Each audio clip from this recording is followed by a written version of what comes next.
Lahirnya Samuel. Ada seorang laki-laki dari Ramataim Zofim dari pegunungan Efraim. Namanya Elkana bin Yeroham bin Elihu bin Tohu bin Zub, seorang Efraim. Orang ini mempunyai dua istri, yang seorang bernama Hana dan yang lain bernama Penina. Penina mempunyai anak, tetapi Hana tidak. Orang itu dari tahun ke tahun pergi meninggalkan kotanya untuk sujud menyembah dan mempersembahkan korban kepada Tuhan semesta alam di Silo. Di sana yang menjadi imam Tuhan ialah kedua anak Eli, Hofni dan Pinehas. Pada hari Elkana mempersembahkan korban, diberikannya kepada Penina istrinya dan kepada semua anaknya yang laki-laki dan perempuan masing-masing sebagian. Meskipun ia mengasihi Hana, ia memberikan kepada Hana hanya satu bagian, sebab Tuhan telah menutup kandungannya. Tetapi madunya selalu menyakiti hatinya, supaya ia gusar, karena Tuhan telah menutup kandungannya. Demikianlah terjadi dari tahun ke tahun. Setiap kali Hana pergi ke rumah Tuhan, Penina menyakiti hati Hana, sehingga ia menangis dan tidak mau makan. Lalu Elkana, suaminya, berkata kepadanya, "Hana, mengapa engkau menangis, dan mengapa engkau tidak mau makan? Mengapa hatimu sedih? Bukankah aku lebih berharga bagimu daripada 10 anak laki-laki?" Pada satu kali, setelah mereka habis makan dan minum di Silo, berdirilah Hana, sedang Imam Eli duduk di kursi dekat tiang pintu bait suci Tuhan, dan dengan hati pedih ia berdoa kepada Tuhan sambil menangis terseduh-seduh. Kemudian bernazarlah ia, katanya, "Tuhan semesta alam, jika sungguh-sungguh engkau memperhatikan sengsara hamba-Mu ini dan mengingat kepadaku dan tidak melupakan hamba-Mu ini, tetapi memberikan kepada hamba-Mu ini seorang anak laki-laki, maka aku akan memberikan dia kepada Tuhan untuk seumur hidupnya, dan pisau cukur tidak akan menyentuh kepalanya."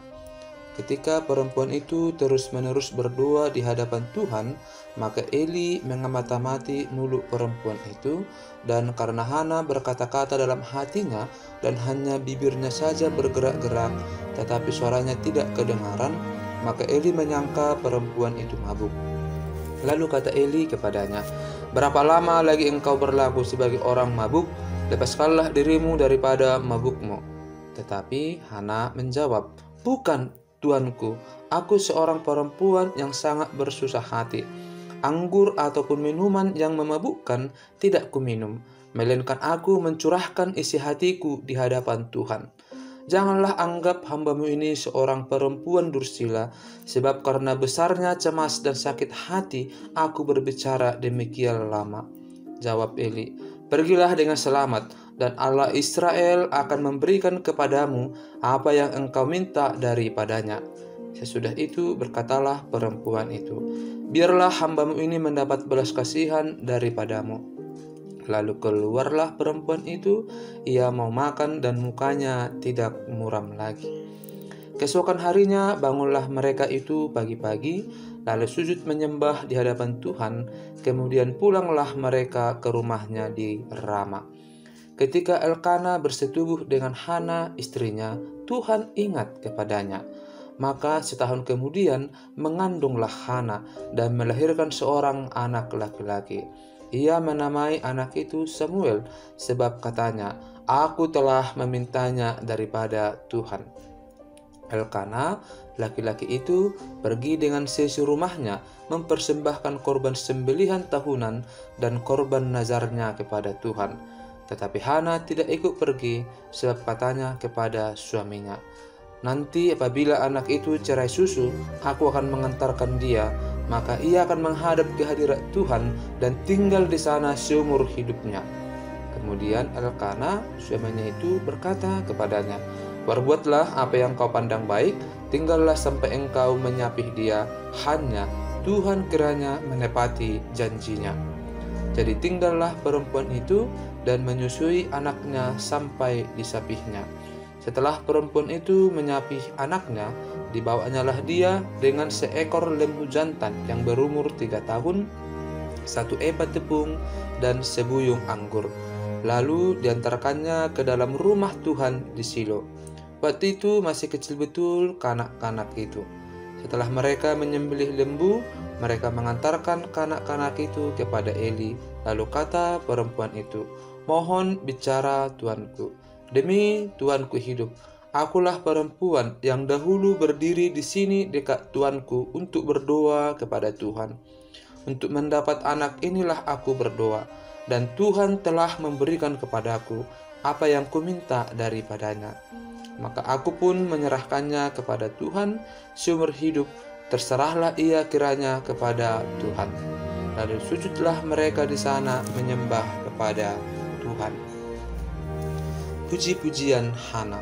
Lalu berdoalah Hana, katanya, "Hatiku bersukaria karena Tuhan, tanduk kekuatanku ditinggikan oleh Tuhan. Mulutku mencemoohkan musuhku, sebab aku bersukacita karena pertolonganmu. Tidak ada yang kudus seperti Tuhan, tidak ada yang lain kecuali Engkau, dan tidak ada gunung batu seperti Allah kita. Janganlah kamu selalu berkata sombong, janganlah caci maki keluar dari mulutmu, karena Tuhan itu Allah yang Maha Tahu, dan oleh Dia perbuatan-perbuatan diuji. Busur pada pahlawan telah patah, tetapi orang-orang yang terhuyung-huyung, pinggangnya berikatkan kekuatan.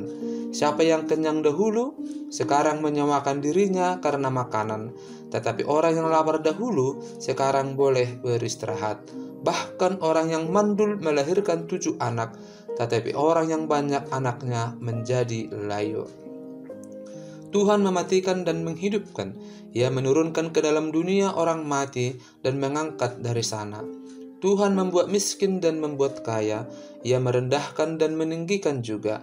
Ia menegakkan orang yang hina dari dalam debu dan mengangkat orang yang miskin dari lumpur, untuk mendudukkan dia bersama-sama dengan para bangsawan dan membuat dia memiliki kursi kehormatan. Sebab Tuhan mempunyai alas bumi, dan di atasnya ia menaruh daratan. Langkah kaki orang-orang yang dikasihinya dilindunginya, tetapi orang-orang fasik akan mati binasa dalam kegelapan, sebab bukan oleh karena kekuatannya sendiri seseorang berkuasa. Orang yang berbantah dengan Tuhan akan dihancurkan, atas mereka ia mengguntur di langit. Tuhan mengadili bumi sampai ke ujung-ujungnya. Ia memberi kekuatan kepada raja yang diangkatnya, dan meninggikan tanduk kekuatan orang yang diurapinya. Kejahatan anak-anak Eli. Lalu pulanglah Elkana ke Rama, tetapi anak itu menjadi pelayan Tuhan di bawah pengawasan Imam Eli. Adapun anak-anak lelaki Eli adalah orang-orang bersila. Mereka tidak mengindahkan Tuhan ataupun batas hak para imam terhadap bangsa itu. Setiap kali seseorang mempersembahkan korban sembelihan, sementara daging itu dimasak, datanglah bujang imam membawa garpu bergigi 3 di tangannya, dan dicucukkannya ke dalam bejana, atau ke dalam kuali, atau ke dalam belanga, atau ke dalam periuk. Segala yang ditarik dengan garpu itu ke atas, diambil imam itu untuk dirinya sendiri. Demikianlah mereka memperlakukan semua orang Israel yang datang ke sana, ke Shilo. Bahkan sebelum lemaknya dibakar, bujang imam itu datang, lalu berkata kepada orang yang mempersembahkan korban itu, "Berikanlah daging kepada imam untuk dipanggang, sebab ia tidak mau menerima daripadamu daging yang dimasak, hanya yang mentah saja." Apabila orang itu menjawabnya, "Bukankah lemak itu harus dibakar dahulu, kemudian barulah ambil bagimu sesuka hatimu?" Maka berkatalah ia kepada orang itu, "Sekarang juga harus kau berikan, kalau tidak, aku akan mengambilnya dengan kekerasan." Dengan demikian, sangat besarlah dosa kedua orang muda itu di hadapan Tuhan, sebab mereka memandang rendah korban untuk Tuhan. Adapun Samuel menjadi pelayan di hadapan Tuhan. Ia masih anak-anak yang tubuhnya berlilitkan baju efod dari kain lenan. Setiap tahun ibunya membuatkan dia jubah kecil dan membawa jubah itu kepadanya apabila ia bersama-sama suaminya pergi mempersembahkan korban sembelihan tahunan. Lalu Eli memberkati Elkana dan istrinya, katanya, "Tuhan kiranya memberikan keturunan kepadamu dari perempuan ini, pengganti yang telah diserahkannya kepada Tuhan." Sesudah itu pulanglah mereka ke tempat kediamannya. Dan Tuhan mengendahkan Hana sehingga dia mengandung dan melahirkan 3 anak laki-laki dan 2 anak perempuan lagi. Sementara itu makin besarlah Samuel yang muda itu di hadapan Tuhan. Eli telah sangat tua apabila didengarnya segala sesuatu yang dilakukan anak-anaknya terhadap semua orang Israel, dan bahwa mereka itu tidur dengan perempuan-perempuan yang melayani di depan pintu kemah pertemuan. Berkatalah ia kepada mereka, "Mengapa kamu melakukan hal-hal yang begitu, sehingga kudengar dari segenap bangsa ini tentang perbuatan-perbuatanmu yang jahat itu? Janganlah begitu, anak-anakku. Bukan kabar baik yang kudengar itu, bahwa kamu menyebabkan umat Tuhan melakukan pelanggaran. Jika seseorang berdosa terhadap seorang yang lain, maka Allah yang akan mengadili. Tetapi jika seseorang berdosa terhadap Tuhan, siapakah yang menjadi perantara baginya?" Tetapi tidaklah didengarkan mereka perkataan ayahnya itu, sebab Tuhan hendak mematikan mereka. Tetapi Samuel yang muda itu semakin besar dan semakin disukai, baik di hadapan Tuhan maupun di hadapan manusia. Nubuat tentang Eli dan kaum keluarganya. Seorang abdi Allah datang kepada Eli dan berkata kepadanya, "Beginilah firman Tuhan, bukankah dengan nyata aku menyatakan diriku kepada nenek moyangmu ketika mereka masih di Mesir dan takluk kepada keturunan Firaun? Dan aku telah memilihnya dari segala suku Israel menjadi imam bagiku, supaya ia mempersembahkan korban di atas mezbahku, membakar ukupan dan memakai baju efod di hadapanku. Kepada kaummu telah kuserahkan segala korban api-apian orang Israel. Mengapa engkau memandang dengan loba kepada korban sembelihanku dan korban sajianku yang telah kuperintahkan? Dan mengapa engkau menghormati anak-anakmu lebih daripadaku, sambil kamu menggemukkan dirimu dengan bagian yang terbaik dari setiap korban sajian umatku Israel? Sebab itu, demikianlah firman Tuhan Allah Israel, sesungguhnya aku telah berjanji, keluargamu dan kaummu akan hidup di hadapanku selamanya. Tetapi sekarang, demikianlah firman Tuhan, jauhlah hal itu daripadaku, sebab siapa yang menghormati aku akan kuhormati, tetapi siapa yang menghina aku akan dipandang rendah. Sesungguhnya akan datang waktunya bahwa aku akan mematahkan tangan kekuatanmu dan tangan kekuatan kaummu, sehingga tidak ada seorang kakek dalam keluargamu. Maka engkau akan memandang dengan mata bermusuhan kepada segala kebaikan yang akan kulakukan kepada Israel, dan dalam keluargamu takkan ada seorang kakek untuk selamanya. Tetapi seorang daripadamu yang tidak kulenyapkan dari lingkungan mezbahku akan membuat matamu rusak dan jiwamu merana. Segala tambahan keluargamu akan mati oleh pedang lawan. Inilah yang akan menjadi tanda bagimu, yakni apa yang akan terjadi kepada kedua anakmu itu, Hofni dan Pinehas. Pada hari yang sama keduanya akan mati, dan aku akan mengangkat bagiku seorang imam kepercayaan yang berlaku sesuai dengan hatiku dan jiwaku, dan aku akan membangunkan baginya keturunan yang teguh setia, sehingga ia selalu hidup di hadapan orang yang kuurapi. Kemudian siapa yang masih tinggal hidup dari keturunanmu akan datang sujud menyembah kepadanya, meminta sekeping uang perak atau sepotong roti, dan akan berkata, tempatkanlah kiranya aku dalam salah satu golongan imam itu, supaya aku dapat makan sekerat roti. Samuel terpanggil. Samuel yang muda itu menjadi pelayan Tuhan di bawah pengawasan Eli. Pada masa itu firman Tuhan jarang, penglihatan-penglihatan pun tidak sering. Pada satu hari Eli yang matanya mulai kabur dan tidak dapat melihat dengan baik sedang berbaring di tempat tidurnya. Lalu rumah Allah belum lagi padam. Samuel telah tidur di dalam bait suci Tuhan, tempat tabut Allah. Lalu Tuhan memanggil, "Samuel, Samuel." Dan ia menjawab, "Ya, Bapa." Lalu berlarilah ia kepada Eli serta katanya, "Ya Bapa, bukankah Bapa memanggil aku?" Tetapi Eli berkata, "Aku tidak memanggil, tidurlah kembali." Lalu pergilah ia tidur. Dan Tuhan memanggil Samuel sekali lagi. Samuel pun bangunlah, lalu pergi mendapatkan Eli serta berkata, "Ya, Bapa, bukankah Bapa memanggil aku?"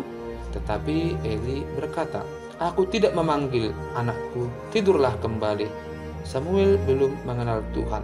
Firman Tuhan belum pernah dinyatakan kepadanya. Dan Tuhan memanggil Samuel sekali lagi untuk ketiga kalinya. Ia pun bangunlah, lalu pergi mendapatkan Eli serta katanya, "Ya, Bapa, bukankah Bapa memanggil aku?" Lalu mengertilah Eli bahwa Tuhanlah yang memanggil anak itu.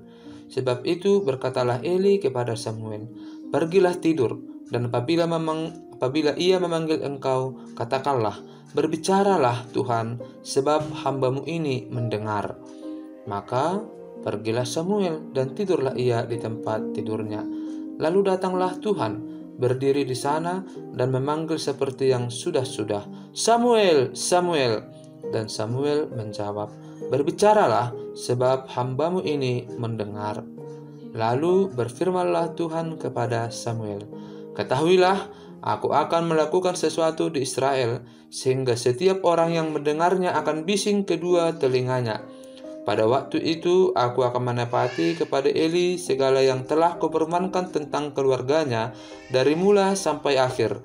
Sebab telah kuberitahukan kepadanya bahwa aku akan menghukum keluarganya untuk selamanya karena dosa yang telah diketahuinya, yakni bahwa anak-anaknya telah menghujat Allah, tetapi ia tidak memarahi mereka. Sebab itu aku telah bersumpah kepada keluarga Eli bahwa dosa keluarga Eli takkan dihapuskan dengan korban sembelihan atau dengan korban sajian untuk selamanya." Samuel tidur sampai pagi, kemudian dibukanya pintu rumah Tuhan. Samuel segan memberitahukan penglihatan itu kepada Eli. Tetapi Eli memanggil Samuel, katanya, "Samuel, anakku." Jawab Samuel, "Ya, Bapa." Kata Eli, "Apakah yang disampaikannya kepadamu? Janganlah kau sembunyikan kepadaku. Kiranya beginilah Allah menghukum engkau, bahkan lebih lagi daripada itu, jika engkau menyembunyikan sepatah kata pun kepadaku dari apa yang disampaikannya kepadamu itu." Lalu Samuel memberitahukan semuanya itu kepadanya dengan tidak menyembunyikan sesuatu pun. Kemudian Eli berkata, "Dia Tuhan, biarlah diperbuatnya apa yang dipandangnya baik." Dan Samuel makin besar, dan Tuhan menyertai dia, dan tidak ada satu pun dari firman-Nya itu yang dibiarkannya gugur. Maka tahulah seluruh Israel dari Dan sampai Berseba bahwa kepada Samuel telah dipercayakan jabatan Nabi Tuhan. Dan Tuhan selanjutnya menampakkan diri di Shilo, sebab ia menyatakan diri di Shilo kepada Samuel dengan perantaraan firman-Nya.